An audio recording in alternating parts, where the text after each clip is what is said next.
En primer lugar, gracias a Dios por esta reunión que hoy tenemos. De verdad, Dios, a ti te dirigimos nuestro ruego, nuestro clamor de que sea tu voluntad la que a nosotros nos guíe, que sea tu verdad y no sea nuestro entendimiento humano. Toma nuestras mentes, nuestros corazones, nuestras mentes para que sean sabias, sean llenas de tu sabiduría y no perdamos el pan que es tu palabra, pan de vida eterna y pan que alimenta a nuestro espíritu, fortalece a nuestra alma, da salud a nuestro cuerpo. Y también danos la sensibilidad, la humildad para no rechazarla, más bien con gratitud recibir lo que tú nos quieres dar hoy como estatuto para vida. En el tema de hoy, los exhortamos a que, o más bien, prefiero decirlo de esta manera, en el tema de hoy nos exhortamos, porque no es una exhortación a mí mismo también, a que dentro del mundo natural en el que vivimos, no olvidemos el aspecto sobrenatural que recibimos cuando el Espíritu Santo llega a nosotros por la fe en Jesucristo y que por tal Espíritu ya podemos tener una visión sobrenatural de las cosas. Recuerden que nosotros nos movemos en un mundo natural, pero gobernado por el mundo sobrenatural. Ya tenemos aquí, dicho por la palabra, lamentablemente por un tiempo, no será eternamente, el gobierno de Satanás. Bien cierto lo dijo Jesús. E incluso esa paternidad malévola, porque Jesús les dijo a los fariseos, vuestro padre, el diablo. Ellos estaban bajo la paternidad del diablo. Bien, en ese sentido, hoy vamos a, entendiendo nuestra naturaleza sobrenatural, ver las cosas con esa visión sobrenatural. Porque el mundo natural, lo visible, lo material, lo que se puede tocar, lo que se puede oler, lo que se puede degustar, nos domina. Y si nos domina, nosotros dejamos de ver a Dios. Vamos a ver casos puntuales donde se vio a Dios y donde no se vio a Dios. Y el resultado en esas vidas. Vamos a empezar como a veces en un ambiente de bendición de Dios, dado todo por Dios, dejamos de verlo a Él. En ese sentido nos vamos a Génesis capítulo 2, versículos 16-17. Génesis 2 a nosotros nos ubica al inicio de los tiempos. Ya la tierra había sido creada, ya había sido también creado el hombre y la mujer, y después formados del polvo de la tierra fue formado Adán, y de la costilla de Adán fue formada la mujer. Así que esta era la primera generación, eran los primeros, y ellos estaban en un paraíso que era un ambiente completamente armónico. Y ese ambiente completamente armónico donde no les faltaba nada, solamente había una restricción de una multitud de árboles que había en ese sitio. Había unos que ellos no podían comer, se les había dado instrucción de que no podían comer. Había una instrucción precisa, Génesis 2 del 16 al 17, y mandó Jehová Dios al hombre diciendo, de todo árbol del huerto podrás comer, mas del árbol de la ciencia del bien y del mal no comerás, porque el día que de él comiereis, ciertamente morirás. De todo árbol, porque había una multitud de árboles con frutos apetecibles, sanos, en una tierra con condiciones mucho más favorables, donde esos árboles en un terreno prolífico que era regado por unas aguas que cruzaban, que Dios había dispuesto que cruzaban ahí el jardín para que los árboles estuvieran siempre con su hoja verde, estuvieran sanos. En ese ambiente y donde habían recibido una orden, de repente Eva vio lo natural y se dejó deleitar por lo natural. Génesis 3 ahora, versículos 6 al 7, nos dice, y vio la mujer que el árbol era bueno para comer y que era agradable a los ojos y árbol codiciable para alcanzar la sabiduría, y tomó de su fruto y comió, y dio también a su marido, el cual comió, así como ella lo comió, como podemos ver. Entonces fueron abiertos los ojos de ambos y conocieron que estaban desnudos. Entonces cosieron hojas de higuera y se hicieron delantales. Bien, ellos habían conocido primero su instrucción. Ellos escuchaban la voz de Dios, que era algo sobrenatural. Veían lo natural, mas a Dios no lo veían. A Él lo escuchaban. Y dentro de ese ámbito donde ellos estaban entre lo natural y lo sobrenatural, y era evidente, claro para ellos, Eva se dejó deleitar por lo visible, por lo natural, lo pasajero, perdió la visión de la palabra de Dios, y esto tuvo consecuencias que aún ya conocemos, consecuencias terribles para ellos y para todas las generaciones siguientes. Y como vemos, con ellos se abrió en el corazón la malicia, entonces vieron que estaban desnudos, o sea, por primera vez se vieron con morbo. Y con esto, incluso cuando por ejemplo las damas salen a la calle y ven que hay ese morbo en los hombres y que les incomoda, porque yo sé que a las mujeres les incomoda cuando un hombre las mira con morbo, vemos cómo fue fruto de esa malicia cuando se dejó de mirar a la mujer de forma inocente y la mujer de manera inocente al hombre, y comenzaron a tener una visión pecaminosa. Y así de una vez se abre esa condición pecaminosa, y en nosotros se despierta esa condición pecaminosa cuando dejamos de ver la palabra de Dios y prestamos atención a lo natural, al deleite del momento, a lo que es delicioso y que dentro de esto curioso viene de la mano de Dios. Recuerden que los pecados se hacen cuando yo tomo lo que Dios me da y lo destino para otra cosa. Recuerden que también ese sentido, cuando los israelitas hacen el becerro de oro, ellos funden piezas de oro que como esclavos ellos normalmente no podían tener. ¿De dónde sacaron las alhajas, las joyas? ¿De dónde sacaron todo el oro que fundieron para hacer el becerro con el que reemplazaron a Dios, con el que ofendieron a Dios? Del oro que Dios mismo les proveyó cuando les dijo, les dio la orden: vayan y piden a las mujeres de Egipto que le den esas alhajas, para hacer de ellos un tesoro nacional. Ellos eran un pueblo que ya había partido con su tesoro, o sea, la moneda depende del oro, por ejemplo, ellos ya tenían eso. Sin embargo, cuando pierden la visión de Dios, dedican lo que Dios les da para pecar, para desagradarlo a Él. Aquí vemos lo nefasto de esta persona, pero vamos a ver otros casos donde el no haber perdido la visión de la palabra, lo sobrenatural, cuando no se deja ver lo sobrenatural, entonces eso se convierte en nosotros en bendición. Y está Esteban, este personaje, este primer gran mártir cristiano, como es considerado por los historiadores, y evidentemente así está, porque él fue el primero que fue, después de que Cristo es muerto y resucitado, llevado a la muerte por su fe.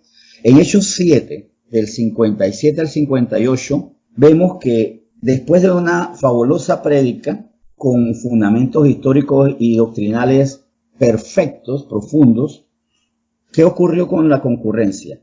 Entonces ellos, dando grandes voces, se taparon los oídos y arremetieron a una contra él. Y echándole fuera de la ciudad le apedrearon, y los testigos pusieron sus ropas a los pies de un joven que se llamaba Saulo. ¿Qué estaba viendo Esteban en ese momento? La muerte inminente. Él estaba viendo la muerte inminente, pero tomó una decisión. Él decidió ver el cumplimiento de las palabras de salvación. Él conocía la palabra de salvación. En Hechos 6, el capítulo anterior, ¿no? En Hechos 6, del 9 al 10 dice: entonces se levantaron unos de la sinagoga llamados de los libertos, de los de Cirene, de Alejandría, de Cilicia y de Asia, disputando con Esteban, pero no podían resistir a la sabiduría y al espíritu con que hablaba. O sea, él tenía un dominio espiritual y de mucho estudio de la palabra.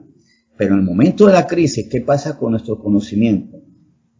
Podemos despojarnos de él para huir del peligro, o podemos hacer lo que hizo Esteban. Él decidió ver cómo la palabra se cumplía.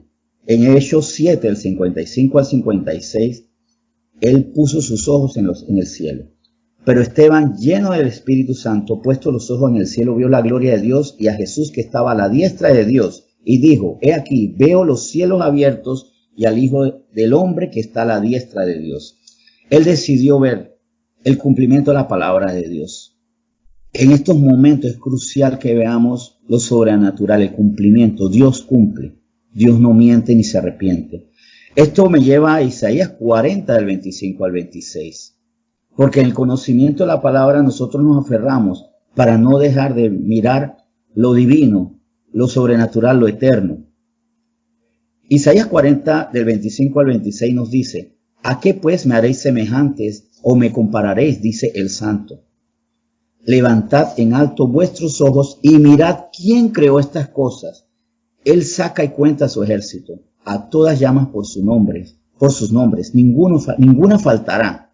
Tal es la grandeza de su fuerza y el poder de su dominio.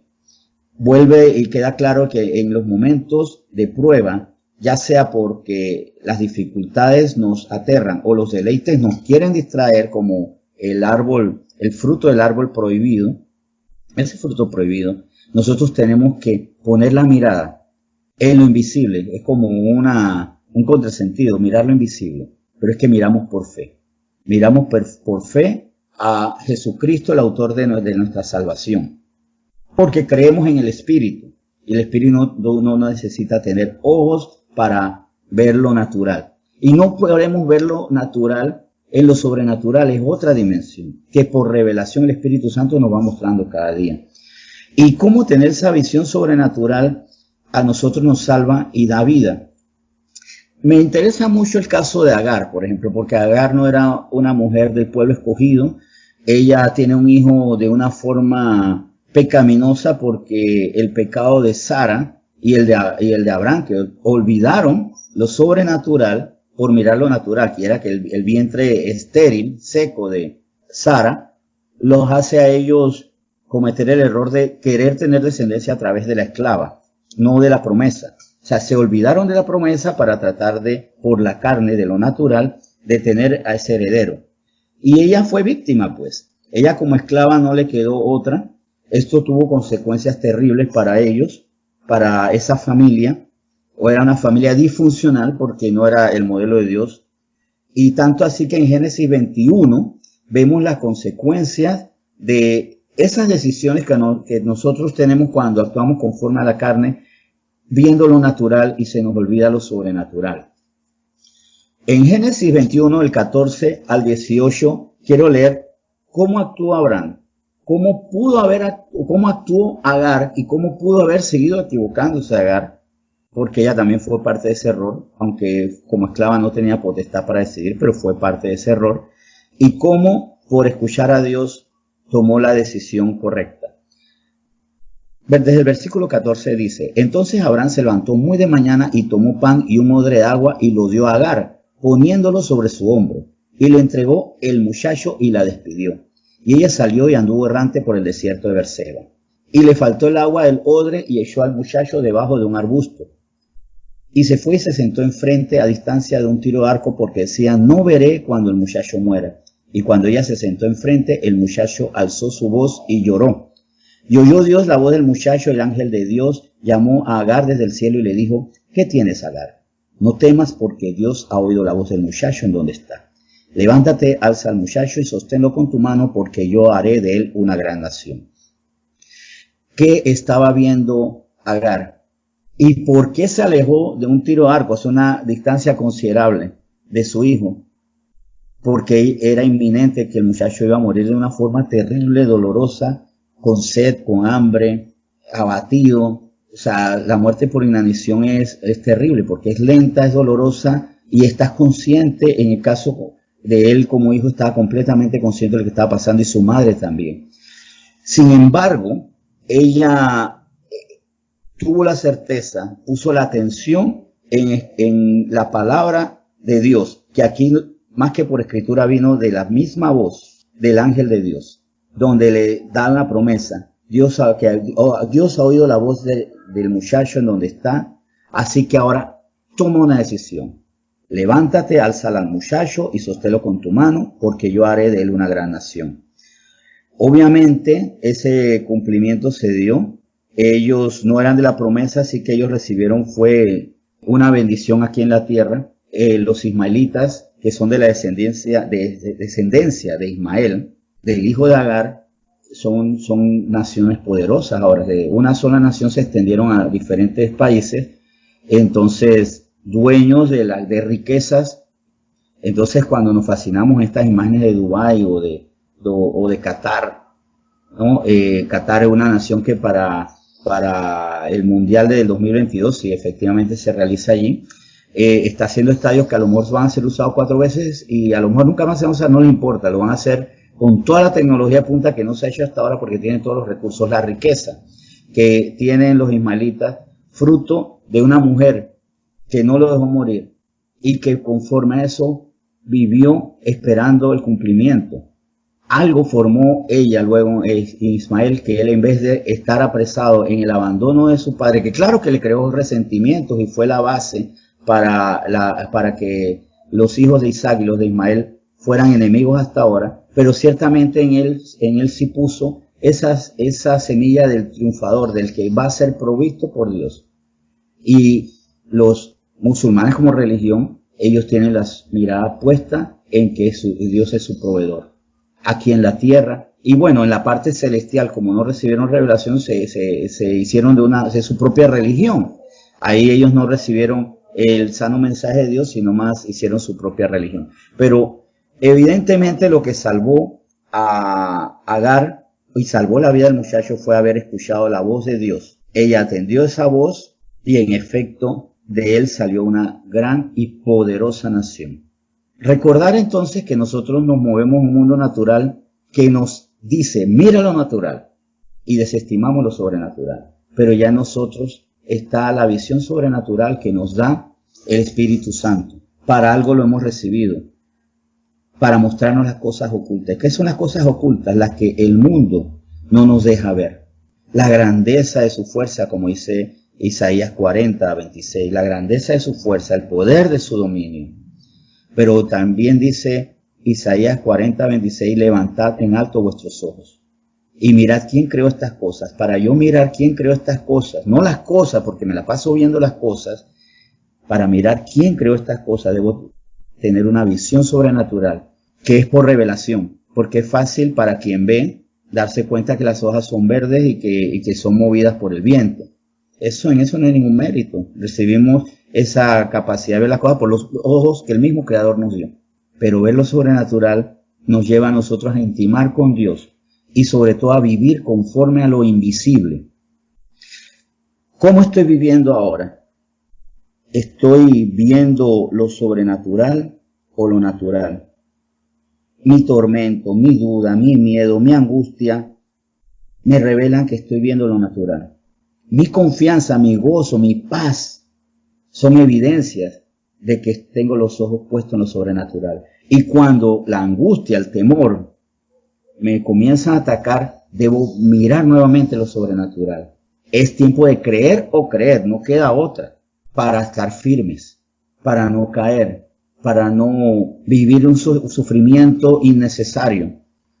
Porque hay aflicción necesaria para salvación y hay aflicción necesaria para crecimiento, sí, pero le agregamos un sufrimiento innecesario cuando nos las pasamos viendo lo del mundo, cuando estamos viendo lo que se está perdiendo, cuando estamos viendo que las cosas escasean o que la enfermedad ronda. Tenemos que tener la mirada de Esteban, por ejemplo, que él estaba buscando el cumplimiento de la palabra, de esa misma palabra que por años había estudiado, que amaba, esa palabra que en tiempos de intimidad con Dios se le estaba revelando. Entonces, ¿en qué estoy creyendo hoy? ¿Cómo es mi vida ahora? Como la de Eva, que escuchando a Dios se dejó distraer fácilmente del deleite de un fruto para perder todo lo demás y afectar a las siguientes generaciones, empezando por sus propios hijos, cómo los vio crecer en una tierra dura, en una tierra donde con el sudor de la frente había que subsistir y no en el paraíso en que estaban destinados a crecer ellos. Entonces, recordar esto nuevamente. Estamos en un mundo natural, hecho por Dios, pero donde tenemos que mirar lo sobrenatural, al Creador, al Poderoso, al que sobre toda dificultad tiene el dominio y la potestad, al que nos libra, al que cambia la naturaleza de las aguas de mar, el que divide el mar, el que multiplica los panes y los peces, el que convierte el agua en vino o el vacío de una tinaja en llenura de aceite. Con esta exhortación entonces le damos gracias a Dios porque Él nos ha estado cuidando y toda esta palabra que nos ha dado todos estos días es para decir confíen en mí. Y hoy el llamado es levantemos nuestros ojos y mirarlo a Él, quien creó estas cosas. Entonces, con estas palabras vamos con entusiasmo orar, con confianza, porque nuestra confianza no está, nuestra fe no está en lo natural, nuestra seguridad no está en lo natural, sino en lo sobrenatural. Nuestra confianza no está en las cosas, sino en quien creó estas cosas. Entonces, oremos con agradecimiento a Dios. Señor, muchas gracias por tu palabra. Gracias, Señor, por recordarnos que no hay límites para ti, que nosotros no podemos limitar nuestra vida a lo visible, a lo natural. No podemos limitarla, vivir una vida tan chiquita, porque cuando nos limitamos en lo natural, nuestra vida es pequeñísima, es minúscula.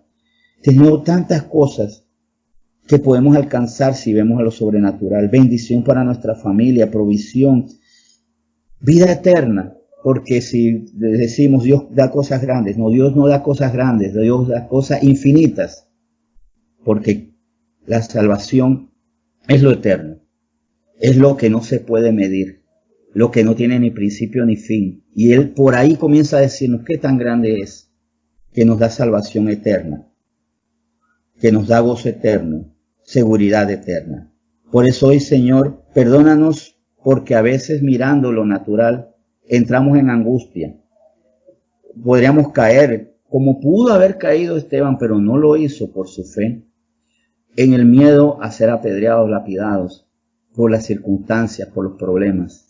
Sin embargo, qué grande es el ejemplo que nos das tú, Señor, a través de Esteban, que él no vio las piedras que lo mataban, sino vio los cielos abiertos, vio al Creador, vio al Hijo de Dios, vio su destino final, eterno, completo, y por eso no se fue dejando testimonio de duda, sino para la posteridad, ese testimonio de misericordia, de orar por los que lo llevaban a la muerte, y tocó corazones, dejó buen testimonio para su gente y para la posteridad.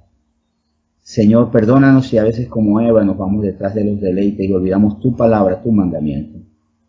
Bendito eres tú. Y bendecimos tu palabra que hoy nos guarda, nos bendice. Rectifica nuestros caminos porque también rectificas cuando nos desviamos y honramos más a la creación y no al Creador. Y cuando le tememos miedo a las limitaciones de la creación y no nos regocijamos y tenemos confianza en el Creador de esas cosas, que limitadas o no, tú las puedes multiplicar, hacer nuevas. Tú las puedes reverdecer o cambiar de amargura a dulce. Toda esa circunstancia que nos confunde, nos atemoriza o nos hace declinar. Hoy bendecimos al Dios sobrenatural y dejamos de tenerle miedo a lo natural. Bendito eres tú, Señor. Te bendecimos de forma perfecta porque lo hacemos en nombre de Cristo. Esa es la forma perfecta de bendecirte. En nombre de nuestro Salvador, tal como Él mismo dijo. Todo, Señor, porque por medio del Salvador, de nuestro Creador, de nuestro Salvador, enviado por nuestro Creador, que eres tú, Señor, ahora podemos llegar a ti. Porque Jesús rasgó el velo, se convirtió en puerta para tener acceso siempre a ti, limpiándonos de nuestros pecados y justificándonos delante de ti. Bendito eres en nombre de Jesús. Amén.